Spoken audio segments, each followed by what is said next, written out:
Hello, everyone. Welcome to another edition of Prove All Things. I want to thank everybody who's joining us today, whether you're watching live now on YouTube or Facebook. If you are, we're looking forward to your comments or watching on Twitter or on the CGI Digital Network, on our website, or in our apps, whether that's on your phone, tablet, or Roku television or Apple TV. All those things out there. We thank you for joining us live, and all those who are watching as or listening to this as a podcast later. We thank you for joining us as well. I'm joined with co-host Mike James. How you doing, Mike? Hey Jeff, doing well out here in California. I'm going to be traveling over to Ohio this weekend. I'm going to shoot some new Armor of God programs and some YouTube videos. So I'm working on that this week. Sounds exciting. Yeah, I was just in Tyler, Texas last week. And it was, good visiting the office, as you know how it is. Sometimes go visit with everybody, see what's going on. They changed quite a few things since the last time I was there. We have like a whole printing outfit now where all the things are printed there. It's kind of amazing to see all the stuff that's now there as far as because again that's our major thing that we send out is now printed materials, whether it's booklets or international news, things like that. We're kind of easing away from CDs. We only send out, I think, maybe 100 CDs a week, which I know when I was working there, and at one point when I was working there, I was the one making the CDs, and I would make. I know when I made like 2,000 or 3,000 CDs because in one week that was a lot of work. But now the people can just go right on the app and listen to it or listen to it on the website. We're not, the need for CDs is going away, I think. But definitely things are going well. The people there are doing great, and got to talk to Vance Stinson and Charles Gross and John Reedy and Win Skelton and Larry Watkins and so many of the people in the congregation there that were there for the Sabbath. And the congregation there had something special planned for that Sabbath. They all went out and sang at a nursing home, some hymns and stuff, and so I went and joined them. And again, I can't sing, but you know what? That was something it was a fun thing to do, to go out and to sing all those hymns and stuff. It was a good time. So I'm glad to be back at home because I miss my family, and it's good to be back. But speaking of Tyler, while I was in Tyler, I met with another person I want to mention because he's actually with us today and he's standing by. Uh, and here he is, Blake Silverstein. There, How you doing, Blake? there he is. Hey guys, how's it going? Okay, Blake, good to see you again. You too. Good to see you, Jeff, without a bite of enchilada in your mouth. Yes, Oh yes. yeah, Yeah, we're, I went with Blake and we went to Abuelo's, which it's just like there's so many good Tex-Mex restaurants in Texas, hmm but that's kind of one of the best. It was really good. I was like, I was just again, Mexican food here in in Georgia is okay, but it's not Tex-Mex. It's Tex-Mex. There's something to it that's yeah. quite special. We got it down, man. We got it down. I knew exactly. I said you're going to be in town. We're going to go meet there. I knew that was your spot. So Yeah. was happy to talk with you. It's always fun to talk with you about talk shop, as it were. Yep, So definitely. yeah, a lot of fun. Cool. Yeah, speaking of talking shop, I guess today's broadcast is a continuation of our last one, where I guess you've been having some meetings. You can just tell people what you've been doing and what's come from this initiative that you're doing. Sure. I mean, it's what we're all involved in, discipleship and evangelism, and we've been having these calls about once a month. Mike's a part of it. And hopefully at some point you can join us as well, Jeff. But it's Mhm. a focused conversation about evangelism and evangelism right now, as opposed to 5, 10, 15 years ago, broadly put, and where we're at with it. How's it going? What's been working? What's not been working? How can we get better at it? Broadly put. And the group of people there, I think it's about 12 to 15 people, all personally invited, and all kind of different backgrounds in a lot of ways, different age groups, and different churches as well. And it's been going really well. I've been having a good time. That's always been my measure. When we leave the call, did I have a good time? Which sounds silly, but was it enjoyable? And I think that it's been enjoyable every time we've talked. And so I'm here to discuss some of the things that we've distinguished on those calls, and to see if maybe you guys might have some input. Okay, very good, very good. So how are we going to start this? I sent over a slide deck to Jeff. We could start there. There we go. Evangelism, having conversations that stick. Well, right off the bat, we have a misnomer here. Is evangelism only conversations? What do you guys think? Is it only conversations that we've? Well, I mean, evangelism can be, people can read something and receive evangelism, I guess. There's printed materials as well. And also there's like what we do in sermons, right? That's kind of just one way. One way. Yes, doesn't the term come from the Greek for good news, evangelio? Bringer of good news, right? Yeah. Yeah. So, I mean, good news can come in many ways, can't it? Definitely one-on-one conversation, but I think Jeff is right.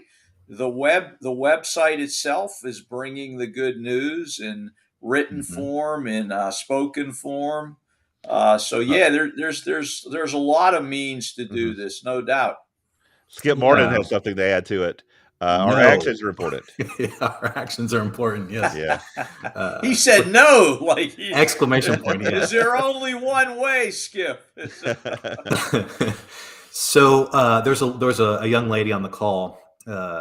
I won't name, just kind of, who knows if she wants to be named or not. But her primary form of evangelism is she has these little kits, little packages. She puts together, toothpaste and some bottled water and just some stuff, right? That a person who's maybe homeless or down on their luck, that if she sees them, she'll go and hand it to them, right? And she's got and I think I could be wrong, but I think she puts something inside there, like a little prayer, like a little note with a prayer on there, and then she hands it to people.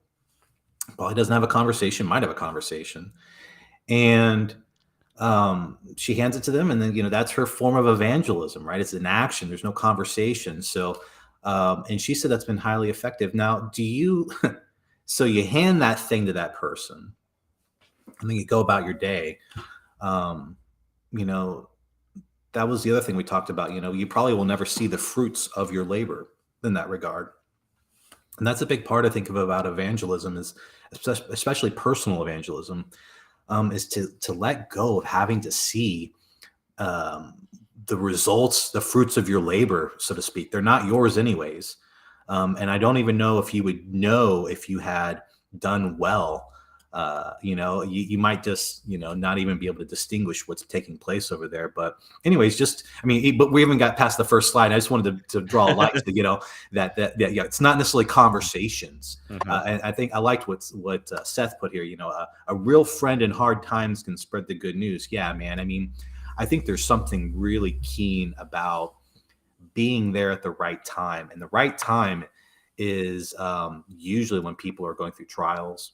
The huge impact that you make with someone when you're holding their hand, not even speaking scriptures, maybe scriptures involved, but just really showing them what a Christian, follower of Christ, does, what it looks like. And again, they're drawn to that. Yeah, I think you hit on something there, Blake. just being an elder in the church, more people are going to call you or email you when they're having some trouble, and it gives you that opportunity not to just tell them, "Hey, you need to do this, you need to do that," but you need to give them something sometimes. And that, I think, is what true religion is. There's a scripture in the Bible about it's not about just telling somebody, go take care of yourself and I hope the best for you. You actually have to do Yeah. something, whether it's Mhm. give them some money, give them some food, make a phone call to somebody Mhm. who's in that town for them to go see this person and have a place to stay that night, whatever it may Mhm. be. That is a form of evangelism too, because you're living the religion, you're helping the person in that moment, rather than just saying, "Oh yeah, read John 3:13 or Mhm. 3:16, and that's Yeah. going to take care of you." That doesn't fill somebody's belly or Mhm. give them a warm bed to sleep in at night. Yeah, Absolutely. you're demonstrating the love of Christ that's in you, and that goes a long way. Yes. So I got a call 3 weeks ago from a friend in Houston, and young guy. I think I say young. Oh man, he's like 37, so that's not young, but That's young younger. to me now, man. So, anyways, lost his job, and been down on his luck, and hey, I need some help. Didn't come out and ask for anything, but I said, hey, look, let me know. I got some people that are there. He's about to get kicked out of his, he said, I'm about to be evicted. And I said, look, let's get you set up with a place to stay. And I'm going to transfer, some money to your account.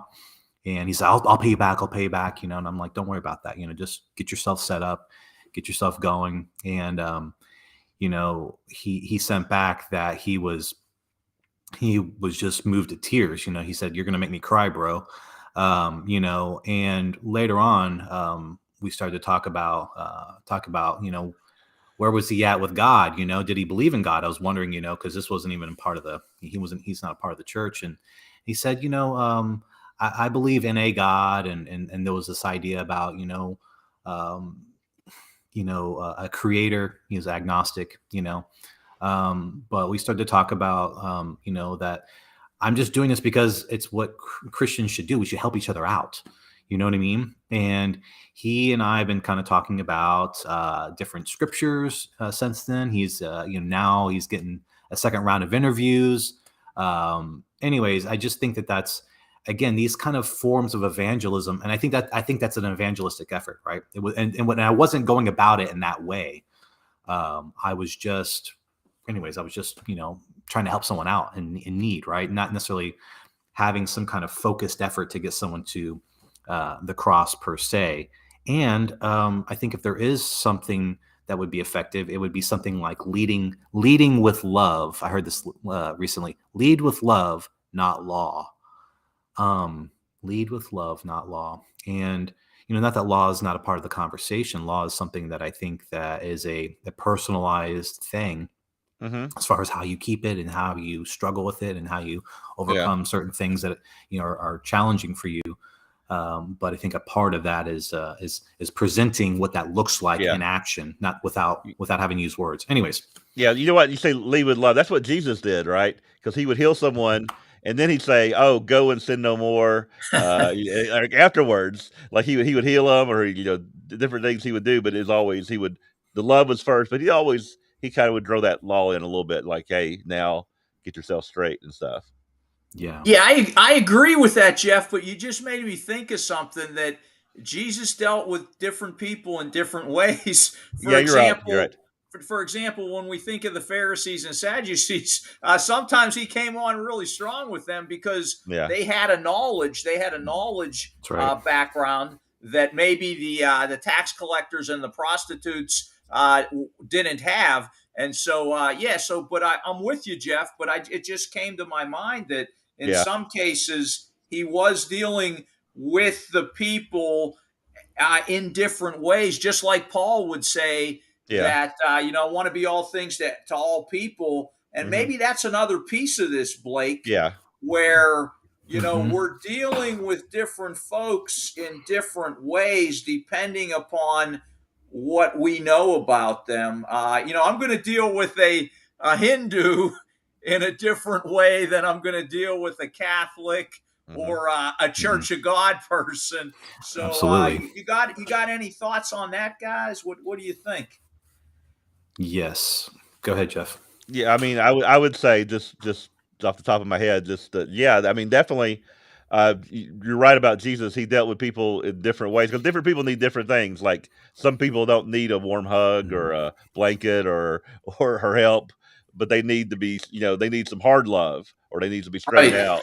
They need those, right. type of things to occur. So different people need different things, I guess, and Mhm. I guess as human beings, and I guess what's most important about evangelism is that we have to be interacting with others and making ourselves available to others to be able to do these things. Because you can't do it if you're Mhm. not if you're not having these interactions. Like you were Yeah. saying, Jeff, when you guys went to sing at that nursing home or Yeah, whatever it was, yeah, yeah, you actually have to get out there, yeah. get your hands dirty, get involved, and that's how you learn more about. Oh, I should do this next time. Here's an Yeah. interesting from I guess from Seth again. It says we need much better apologetics if we're going to evangelize. They're already knowledgeable. And there's a thing about apologetics, I think, because a lot of times when we're taking what we know, there's people out there that like they're all like if we're talking about the Trinity or if we're talking about the holy days, they got so much that they've studied Mhm. against it that if we're not ready for them, we're not really going to be much help Sure. to them, I guess, if we don't I have those think apologetics down. I think those apologetics are actually should be an outgrowth. There should be a level of understanding and comprehension that is an Yeah, outgrowth of action. And so, in other words, right. it's orienting. Our understanding is solid. We Hmm. solid found where our relationship with Christ is, and then we get into action. Hmm. There is just a natural. Um, I get a text message. I'm getting laid off. I'm getting evicted. Um, there's no thinking. There's movement. There's okay. Let's and guess what? I had a conversation with this individual the next day that was a very corrective conversation. Said, Hmm. look, you need to get down there to the Texas unemployment office like your hair's on fire. Hmm. You need, I mean, there was a real, like you said, Jeff, a kind of a tough love conversation, but it Hmm. didn't occur that way. It just occurred as being like straight and loving and being direct. Hmm. And I think that's what Christ is, very direct, very sincere, utterly, Hmm. connected in some Yeah. ways that we are here together. And there's this other thing about that there's empathy. There is empathy, but there isn't this level of just letting them off the hook. That you really are Hmm. really thinking through. And I think the apologetics, it really looks and comes across as almost we're neo-Gnostics in the church. We love knowledge, and so a lot of our conversations, a lot Hmm. of our interactions will revolve around concepts and ideas. I think Hmm. there needs, and that's important for sure, but it needs to be equally weighted with action as well. Hmm. Yeah, and I think once you've established a relationship, when you have helped that person a third time, a fourth time, you've got to know them over a year's time or whatever it is. You have the opportunity then to have more of those conversations you're talking about, Blake, where you said, "Hey, you Yeah. need to get down to the employment office here." And I've had some relationships where after a while I felt like, hey, they were part of the family now. I can tell my daughter whatever, I can tell my wife whatever, and she can tell me whatever. We've got that Mhm. relationship established where we can just lay it out there. So, yeah, that only comes through time, through relationship. Things Mhm. don't happen like this. And some people get downcast and they say, "Oh, I can't do anything." You've got to hang in there with people, and then you're going to have greater opportunities with those same people. Absolutely. Effective evangelism rests on a solid foundation of relationship. That's what we distinguish on the call as well. All these, uh, great interactions with people were from talks and conversations and people inside your network, people that were your neighbors, your literal neighbors, right? Where you've had interactions with over time, like you said, 2 and 3 and 4 times, had good conversations where you've connected with one another, you've been vulnerable with one another, there's no pretense. So I agree with you 100%. So the first slide was, we're revealing the fact that evangelism is more than just conversations, can be a part of it, but that's not all. There's actions as well. So the first thing let's look at is, what we're doing. The Great Commission. Do you think the Great Commission is to you personally? Do you think Jesus Christ, when he was talking to his disciples, was telling you as an individual to go out and make disciples of all the nations? Because there's people that feel like that was just instruction to the disciples who were being trained and developed in such a way where they were specialized or special, that it wasn't necessarily instruction for you. I think that's a slippery slope. Well, here's the thing. If it wasn't instructions to other people other than them, then we wouldn't be here in the church. I agree with you. Yeah. I definitely believe that there's that first century context with Scripture, but I think God put the Bible together for Christians throughout the ages to get some knowledge from and understanding also. So, yeah, I think that, I think we're in accord here. We're all in, we're together on this. I think that it's to everyone. Now, that being said, will everyone's approach to evangelism be the same? Excuse me. Will everyone's approach be the same? No. Will everyone do the same thing as far as conversations versus action? We just talked about this. No. So there's, I think there's some nuance, understanding that they were individuals. Christ was talking to individuals, and they were going to go to do the Great Commission however they understood it. I think we should have the same kind of approach. We have different talents. We have different God-given gifts that have been given to us uniquely, and to figure what those gifts are, and then to use those to be effective evangelists. Right. Yeah. Not everybody can get on television and be like a good evangelist. Like you think of a television evangelist, someone who's there and connects with an audience and stuff. Not everybody can be that, but you can do the individual work as well, I guess. But I think it's a teamwork effort, because in the church, just a team. There's a lot of scriptures about us being a body, and we're all we're all part of this team working together towards this common goals. And so, yes, in Jeff, I think that's where we are been lately on the call, distinguishing where those actions are, right? So we have, Bill, you got to stop with this stuff. It's tripping us up here, but no, micro, macro, and social evangelism. And what are those all different look like? I don't have enough hair to have the haircut. Bill, do you want me to get hair implants? I can go get a hair, get a rug. But some people might not be comfortable with sitting down on the person next to them on the airplane and then looking over and going, "Do you know the Lord, brother?" That's what people have, this kind of cliche idea about what evangelism is. And someone might be great at that. That might be you start up conversations, and you're able to have that very intimate conversation right off Jump Street with people, and it just works for you. Or you might be a great presenter, so you can do these great telecasts. Or maybe you're the guy that just has a hammer and a screwdriver, and you can go down to help out the little lady with her hot water heater. And those are all. Which one's the best? Right. Which one's the most effective? And also, there's people who are good at going door to door. Because again, I know I guess there's a few churches that do it. Jehovah's Witnesses, definitely, they go door to door. Mormons go door to door, and sometimes Baptists will go door to door. And I've had good ones and bad ones come from each of those. Because a good person who goes door to door is able to connect with somebody, talk to them, be like, try to have a good conversation and try to work in. They're trying to work in their angle about what they're there for. But then there's bad ones, that they're not good at it. So everybody has their different gift of what you're good at or not good at.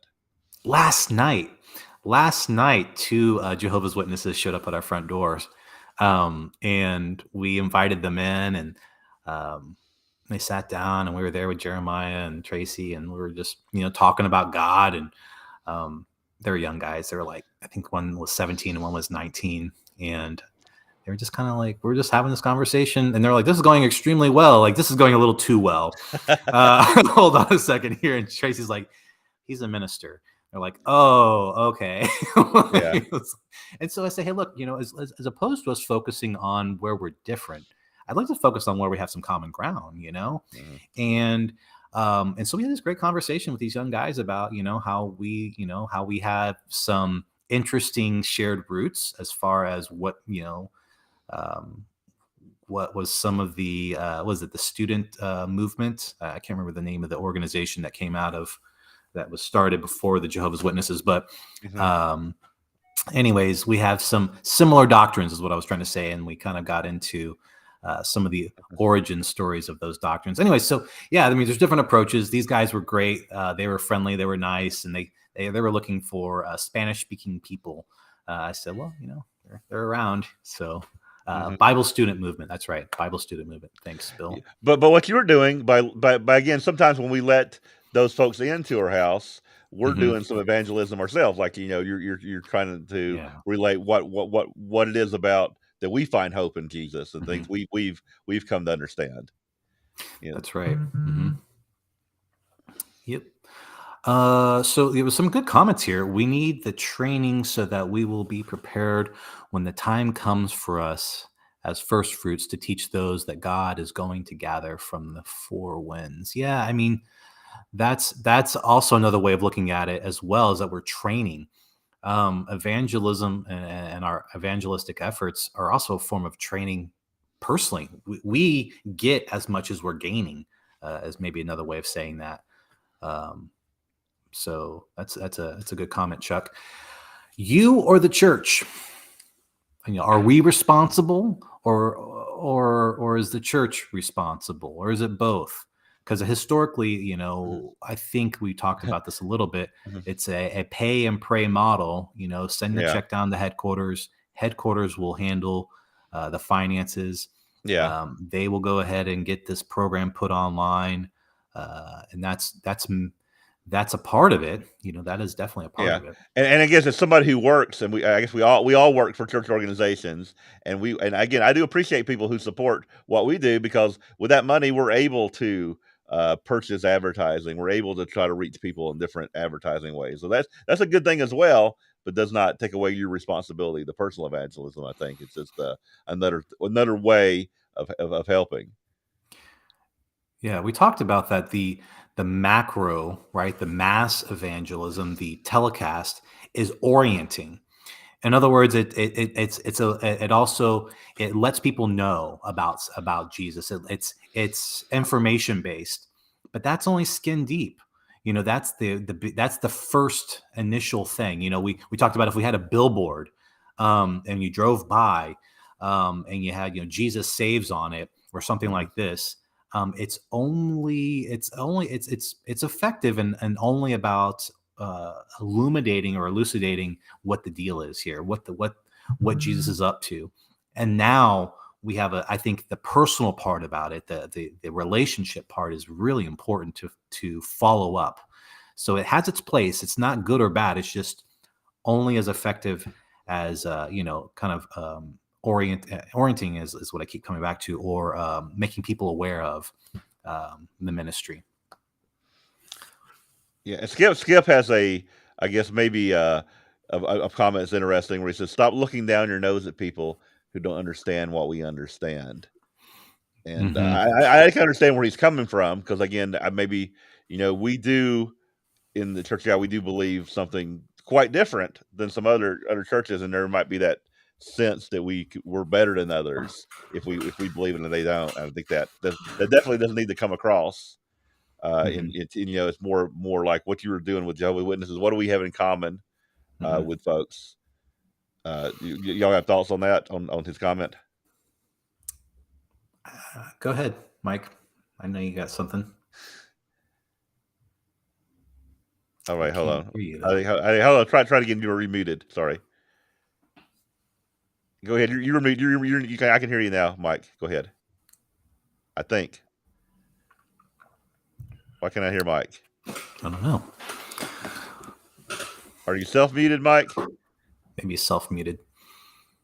He said he did something to my mic. Okay, so he's going to work on that, I guess. And Okay. I'll go ahead and I'll jump in there. So yeah, looking down our noses at people who don't understand what we understand. I think the James 4:17 ministry should be started at some point. He who knows to do good and does not do it, it is a sin to them. And so you look at that and you think about, okay, there's individuals who have been born in a particular part of the world, in a particular family, and they understand Jesus Christ, the same Jesus Christ we worship. And that is the same God, and they have a different understanding. God has revealed things to them that they have not revealed. He has not revealed to us, and vice versa, right? So you can have some grace, a little bit of, let's say, humility as well inside of what we understand. The best thing we can do is just to simply live what's been revealed to us, what we feel convicted to share, and the best parts of that. And it's not necessarily knowledge based. It's the what I would say, selling the benefits.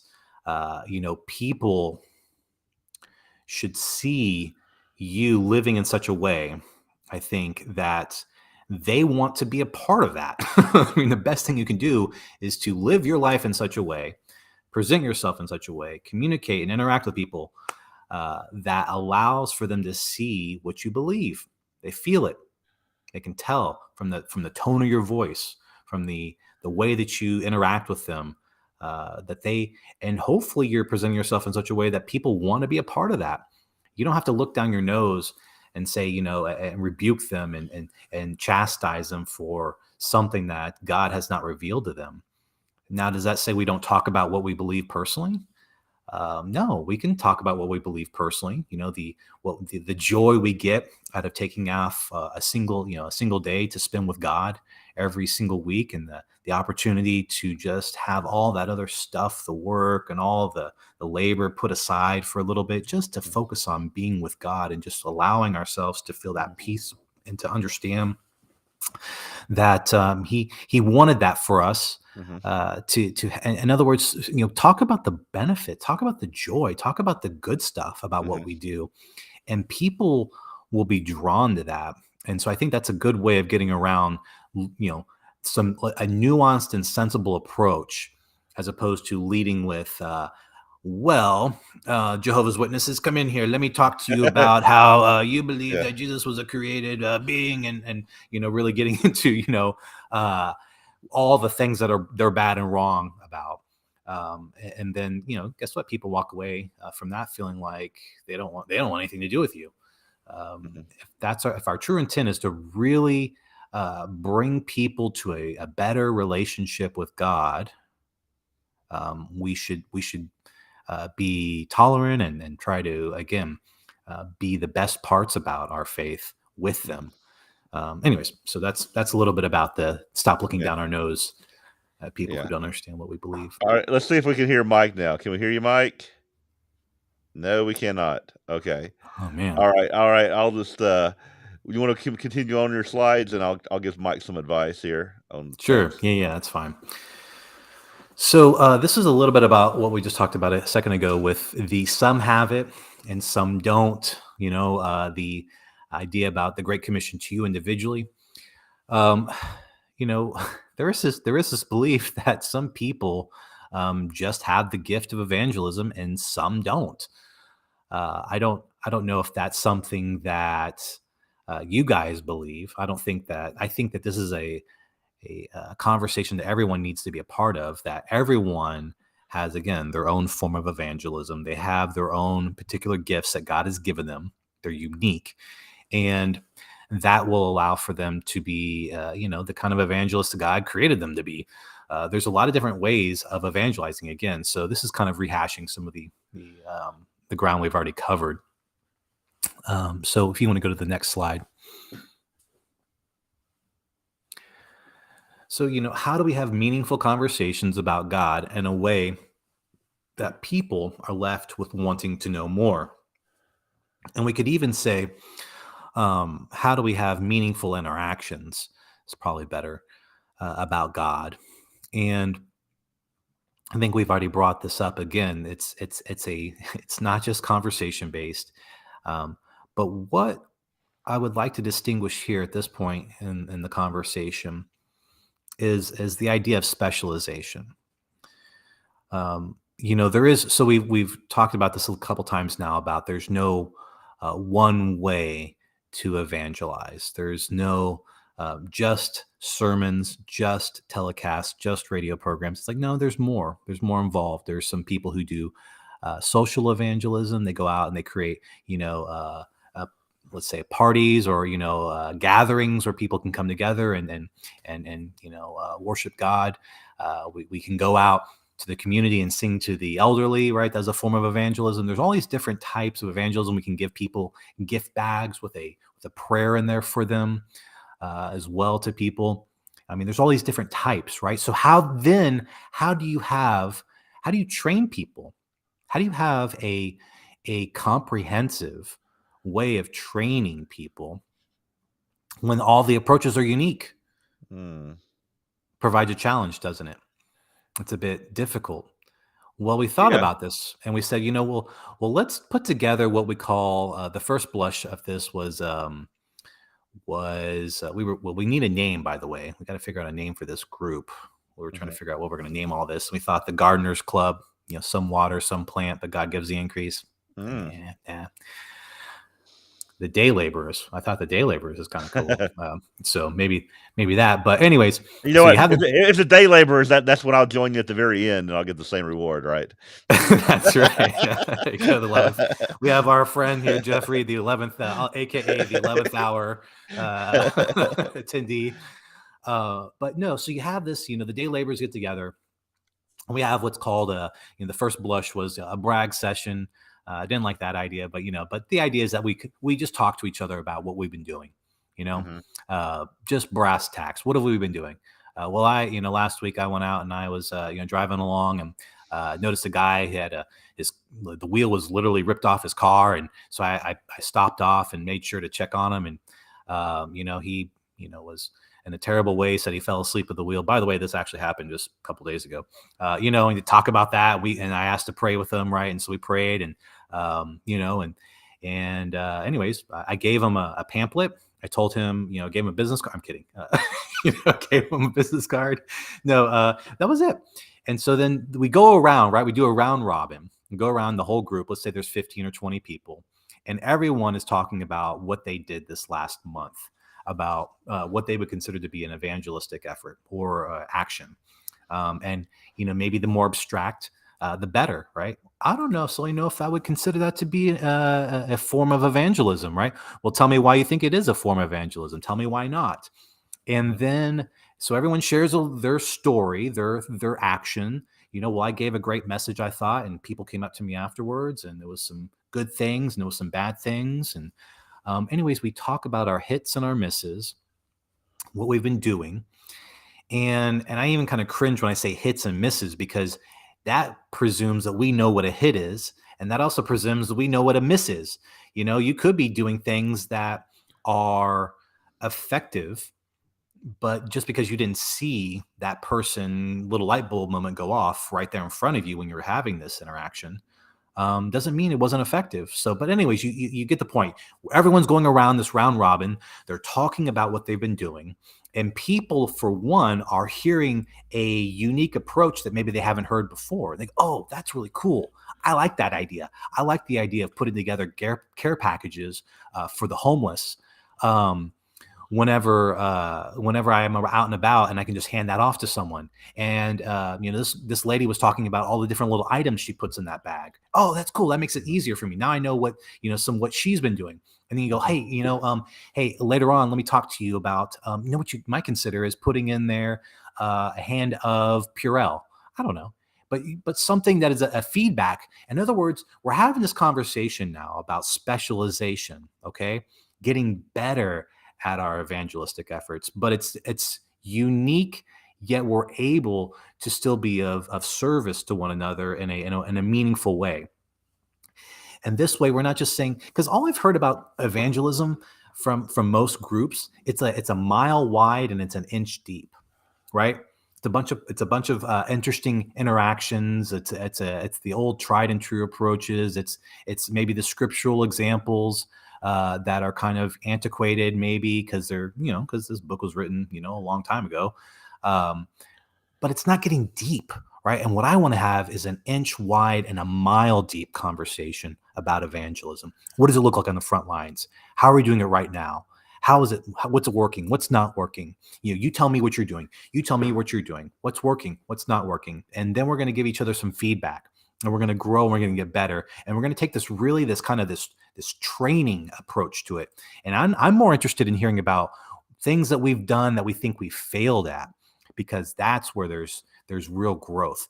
Tell me where I'm wrong. Tell me where I need to reevaluate.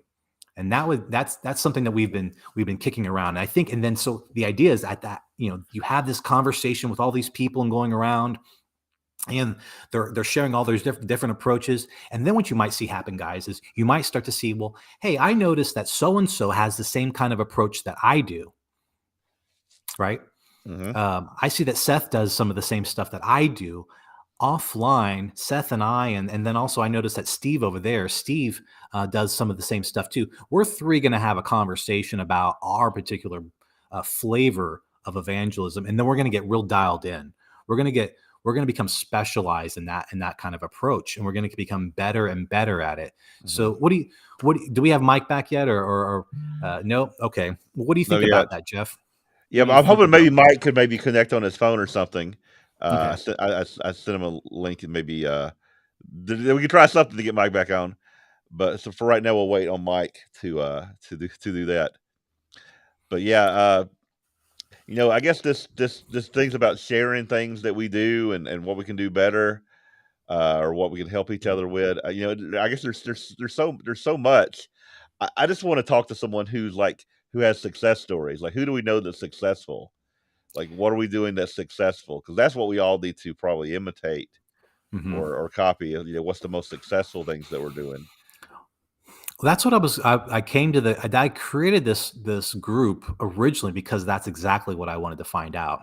And I come to find out that I don't know, I don't necessarily know what success is per se, maybe. We have, I don't know if there's a metric that can measure that. What success is. We can't control conversion. We can't even necessarily see conversion per se. We can see the actions that a converted person might do. So maybe you start to see, what someone's doing. Maybe they're joining the church. They're there at attendance with you. Maybe the church is growing. So you consider that to be a success. I mean, I could see that being something. Okay, well, the church has been growing by 5 people, per month. That's something's going on here. What are you guys doing? And so, unfortunately, man, I don't know of any groups that are growing right now. Do you?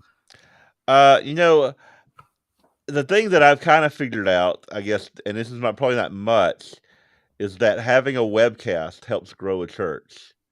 If you can, Okay. just at least in our See CGI that? congregations, and but again, I don't have a very big sample size. I just have like 3 or 4 congregations. But I do know that once we start webcasting, more people are more likely to watch online, and if they're in an area, they may come. So I think that's one of the things that we can do, as a whole church to do locally, as far as inviting people out and doing those type of things. I don't know what works or what doesn't work, because it's just Sure. what I guess what Bill says, that death and attrition rates are high for Church of God groups now. Yeah. There's a population crunch. So we're dealing with multiple factors, right? Multiple things that are influencing, but I think that's kind of irrelevant in some ways, right? We're going to always have those things going on. What can we do? What are we up to? What are our actions? And to get ourselves into a rhythm and into a kind of a schedule that really includes evangelism. And I Mhm. think that it should be intentional, but also it should come off as just who you are. Mhm. I don't think come off as, because that seems like it's like a put on. I just mean it's just it's what you do. It's a part of your life. And I think, do we focus on some people and not others? I think that we focus on whoever's in front of us. Everyone, as a um, an opportunity, let's say, to just contribute to and to love, and let God sort them out. Let's say here, there is a lot of great comments coming in here. I'm looking over here. That's what we got here. Let's read one from Bill. Group meetings of all kinds have lower attendance. Mhm. Kiwanis, Rotaries, political church people Yeah. just don't go to things as much. Internet has created a passive experience culture. Yeah. There's one group that I've noticed that has been Mhm. kind of growing over the Okay. last couple of years, and that is Oak Stone. Okay. This group is in Dallas. No, they haven't grown tremendously, but growing, even staying at the static, even staying, Yeah. baseline is good these days. But what I noticed there was a lot of what Well, I call.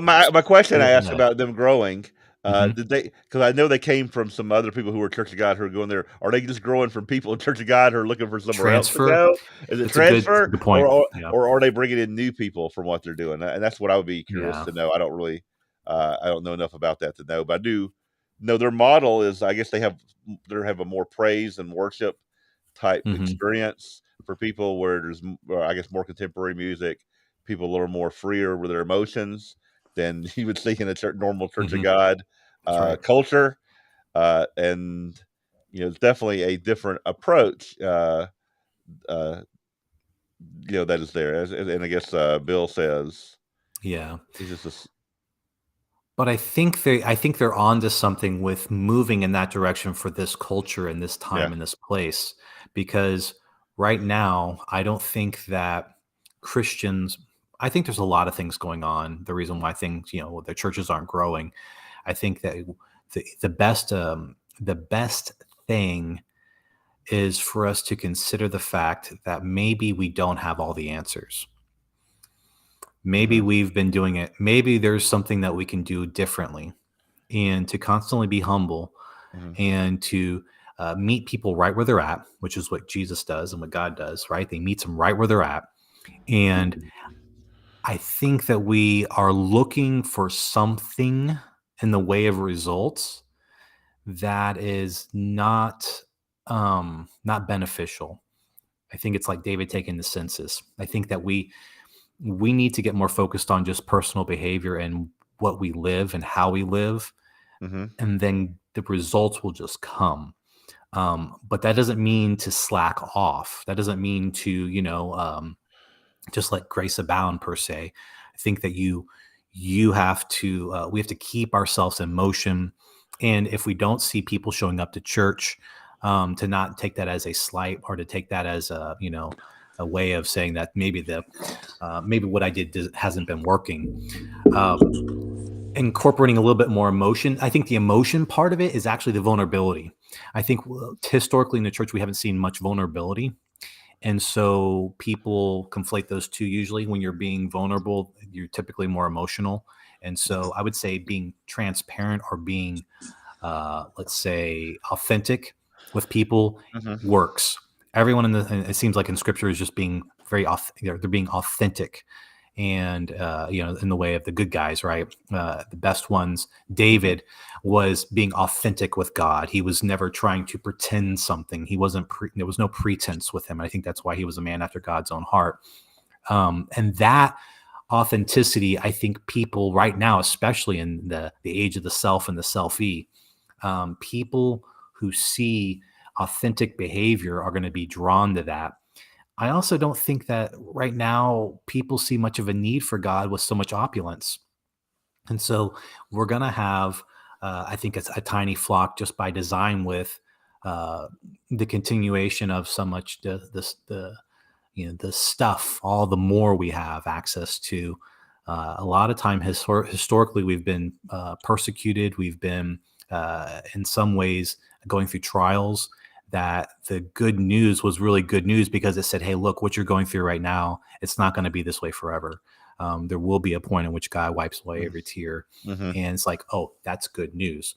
Well, let me, let's tell me more."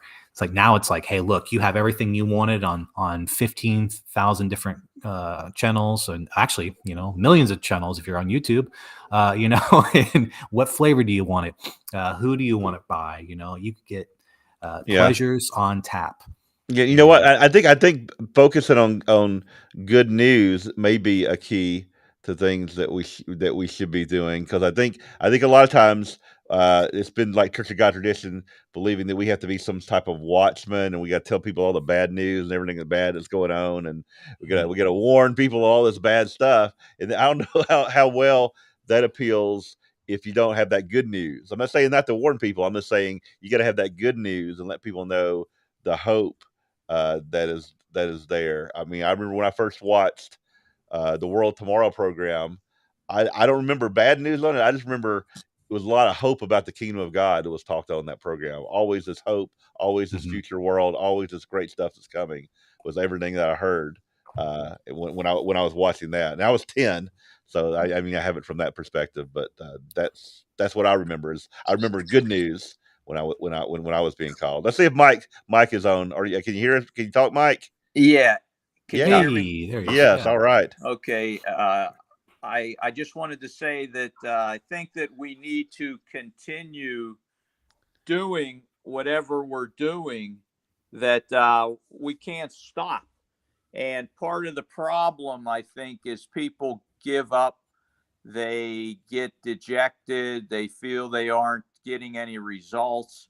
And, that's part of why I put a church out here in Pasadena, even though we only have a dozen people, because it's a place where people can come who are interested. And I've gotten calls and people have visited, and we've got to keep it going. And I think at Yes. certain points, God will bring the increase. Good point, Mike. I think, yeah, to encourage people to say, "Hey, look, just because we don't see what we think to be results, stay in motion." That's the other Mhm. thing. Ron talks about contacts, focusing on just, staying, out there in front with people, making contacts with people, talking to them, giving them your testimony by the word of your testimony, right? How you came about. And like Bill said, everyone knows times are bad right now. So, you share something about how, you got a Mhm. smile on your face and a twinkle in your eye. Mhm. People are going to pick up on that. They're going to want to have a little bit of that shalom that comes Mhm. across from knowing that, where you're going, so to speak, Yeah. who you Well, serve.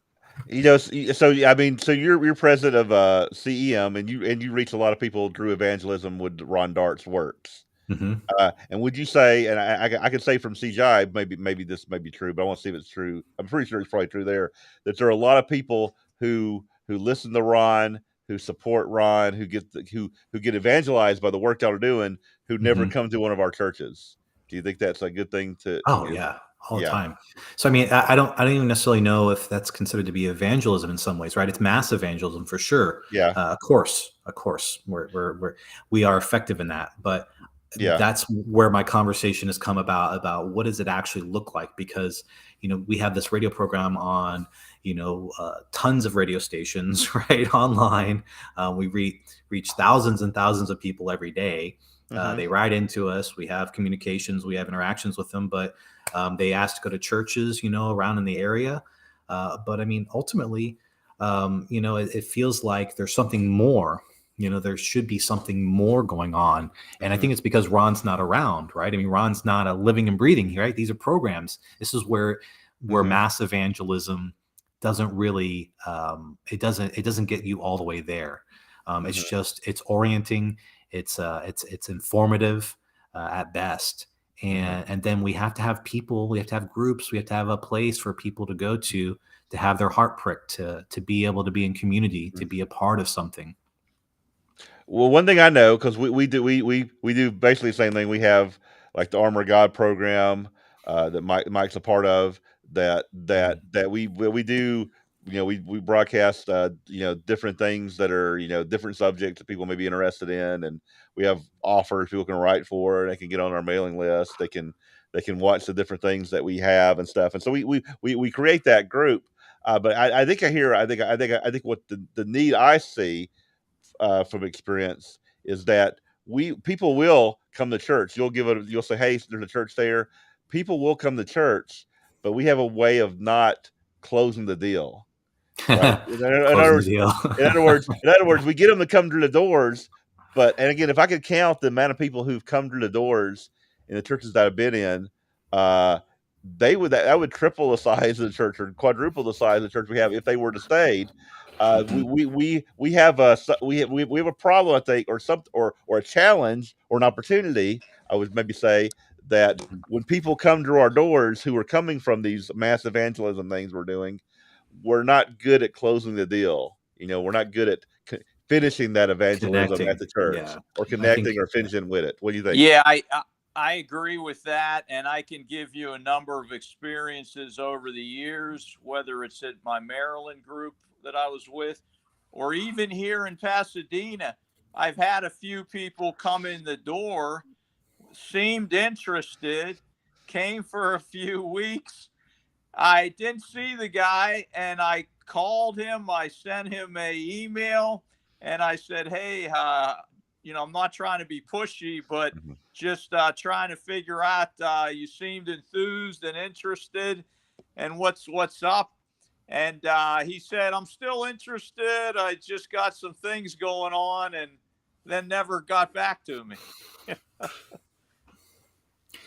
Yeah. Yeah, Charles Gross could give you a master class on this. By the way, I notice whenever people come in, he goes and he doesn't go, "Who are you? Who sent you?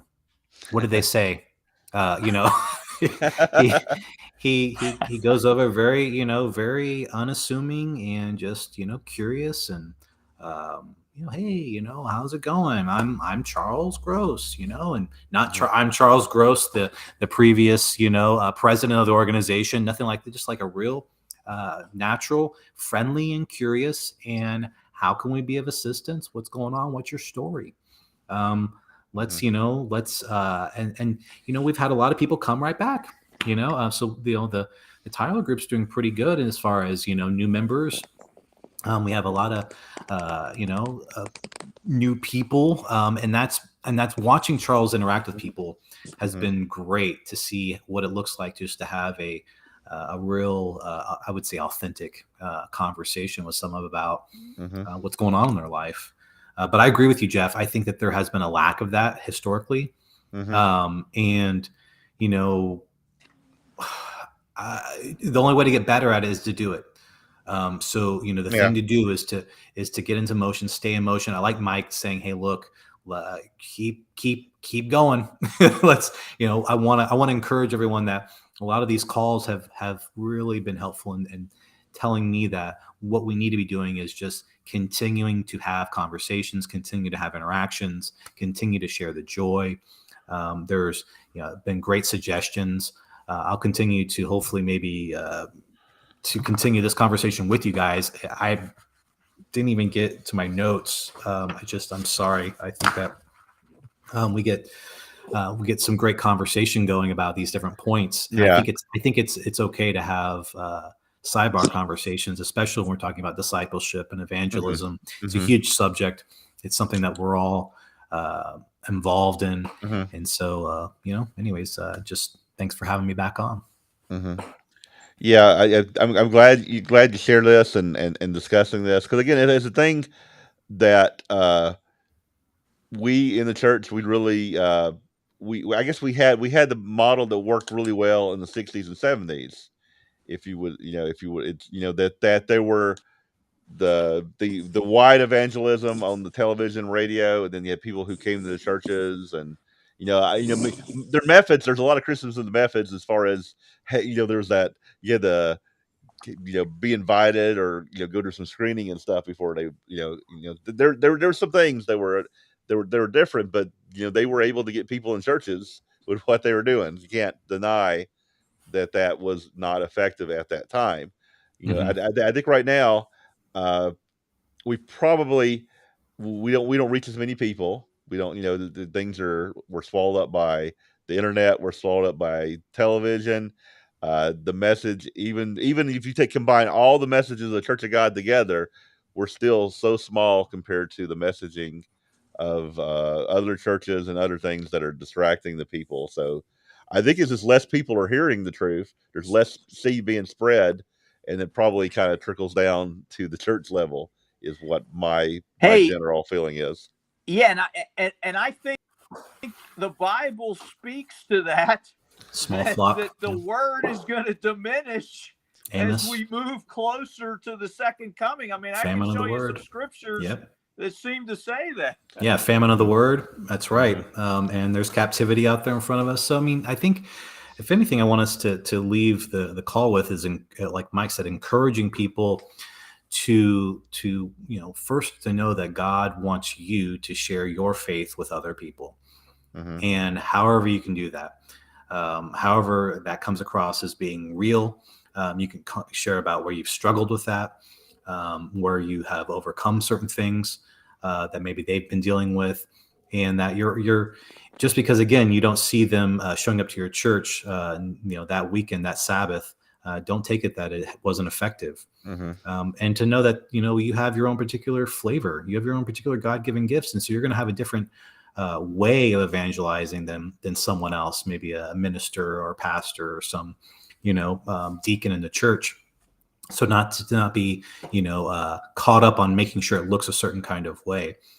But also, I think that there's a lot to be said in the way of suffering with other people too. We didn't cover that, but I think there's a lot in shared suffering. It's a huge amount of what would you say? I wouldn't say credibility, but credence inside of when you suffer with other individuals. That is a very connecting activity. That's a thing where people see you shoulder to shoulder with them, working through problems. They know you have your best interest at heart. I think my last slide says something to the effect of, the old adage, people don't care how much you know until they know how much you care. It is so true, and especially with evangelism, there it is. That once you're there with them, shoulder to shoulder on the front lines with whatever that means this day and age, they'll be interested. They're going to ask you a question at some point. And, Peter says to be prepared to give an answer for the hope that's found in you with gentleness and meekness. So, focus on that gentle and meekness part, and then get in action, is the last part of that. Do something. It is you. Yeah. It is now. Yeah. Don't think about it. Pull off on the side of the road when you see someone on the side of the road. Go help that person across the street with their trash. You know what I mean? Just get into action. And then the conversations will lead in an organic way to God, hopefully. Yeah, I think there's a lot of things going on in our culture that affects, I guess, evangelism and stuff. But I think we shouldn't be discouraged that hey, I'm discouraged because I only have 12 people in church. You should be very encouraged that you're able to share the Sabbath day with 12 others who believe the same thing you believe, or if it's with one or two others, that God has called them and that God has put y'all together for a reason to be part of a family, and that we're all called to be part of this church now. Again, and it seems like even though we might be doing well here in the United States, places like Africa and other places seem to be a little more hot spots where more and more we have. That's where a lot of our growth, as far as church is going, is happening in places that aren't the United States. And it's true. It's just so don't be discouraged God's work will be done. You're right. Whether He uses us or rocks to do it, God's work will be done. All this will be fine. We just Or a donkey. Or a donkey, yeah. The patron Yeah, saint of the yeah. evangelist, the donkey, Balaam's donkey. I can remember meeting with 4 people back in Maryland for a number of weeks, and one of the guys was discouraged by it, and I let him know there was a period of time where I didn't have anybody to meet with, and now that I had 4 people, I was glad for that. And when I've got 12 people usually here, I just think back to the 4 people. Yeah, that's right. It's highly contextualized, right? This success looks different ways, man. Well, we didn't even get into the macro, micro, and social evangelism. I don't even know if y'all want to have having back on, we can start to distinguish some of that. And I think hopefully people have found these conversations that we've had the last 2 helpful. Yeah. And I think we've also been very self-critical. Like a lot of people will be surprised of how honest that we're being about evangelism, because a lot of churches out there, they like to put on the front that we're just the best at evangelism. We're doing so great and things are good, and we got this website and we got this television program and we're working and we're doing stuff. And they'll go out and they'll have a meeting and they'll ask people to come to it, and like 4 people show up. And these are bigger organizations than we're involved in are having the same issues. So it's a thing that we definitely, I think God wants us to ask the questions, because he knows the answers, and he wants us to probably work to that answer by relying on him. And I think, but here's the thing: if we did have 100 or 200 people showing up, would we really be working as hard or trying as hard? You get what I'm saying? Interesting. This keeps us hungry. Yeah, that's a good way of putting it, Mike. Yeah, and I appreciate that point too, Jeff, because I don't think people are willing to have a vulnerable or authentic conversation about where they've been failing. It's funny, people, when I started the call, I said, I started this call because I suck at evangelism. They're like, oh, okay. Aren't you a minister? It's like, well, yeah, and that, so. But I think that, authenticity has been lacking, vulnerability has been lacking, and we're having that vulnerable conversation on blast here. So good, kudos to both you guys for being willing to say, you know what, we have some things that have been working, but we're not interested in that. We're interested in more focusing on what's not been working. How can we, how can we become better at looking at, where we've been, struggling, let's say. Because there's cheese down that tunnel. If you're already doing stuff that works, great, keep doing that. But you can grow by having difficult conversations about where we've been failing. And a lot of people in the church, not just the COGs, churches at large, right, don't want to have that conversation. Never let them see you sweating. Yeah, I think it's the thing when we prove all things. I think a main thing about proving all things is basically, like, we're honest with the facts. We're honest with the evidence that's out there. We're not going to try to put on a false pretense because by doing those things, we're not going to progress. But I'm a hopeful person. I'm a person that says, I think we're going to progress. I think we're going to figure this out. God's going to use us in the ways that He has chosen to use us, whatever that may be, in those things. And again, it may be, after we're all gone, that he does another work where He brings, or whatever. We don't know. We don't know what's going to happen. It's that we just know that we should be very grateful to be a part of the calling, a part of what God is doing in our lives, and hopefully that we'll can pass that on to others. Amen. All right. Anything else you want to leave us with, Blake, good, before we head out? Yes. Want to put out a challenge to all those that are listening to get outside your comfort zone. You've had an idea, you've had a thought, you've considered something that might be kind of cool, kind of neat, kind of a different approach. Try it out. Go fail at it. Go do it terribly. Go and get into action. Have that conversation. I want to challenge everyone on the call, you guys included, to go meet your neighbors. If you haven't met your literal neighbors, literally go and introduce yourself. And don't lead with, I'm a Sunday keeper, I'm a Sabbatarian, right? I want to challenge everyone to, again, get into action. Have conversations at the doctor's office with that little old lady or whoever, the guy next door, next to you with all the tattoos. Ask him what his tattoos mean. Be that light in the world, and get outside of our comfort zone. All right. Sounds good. All right, definitely good things to think about. So I appreciate you joining us today. A lot of things to think about. If anybody out there who if you have questions, send them to us, or comments. We definitely appreciate that as well. And again, everybody who's watching and all your comments today, we thank you for those as well. So we will look forward to seeing everybody next time on another edition of Prove All Things. Goodbye for now. Thanks, guys. Take care. Bye-bye.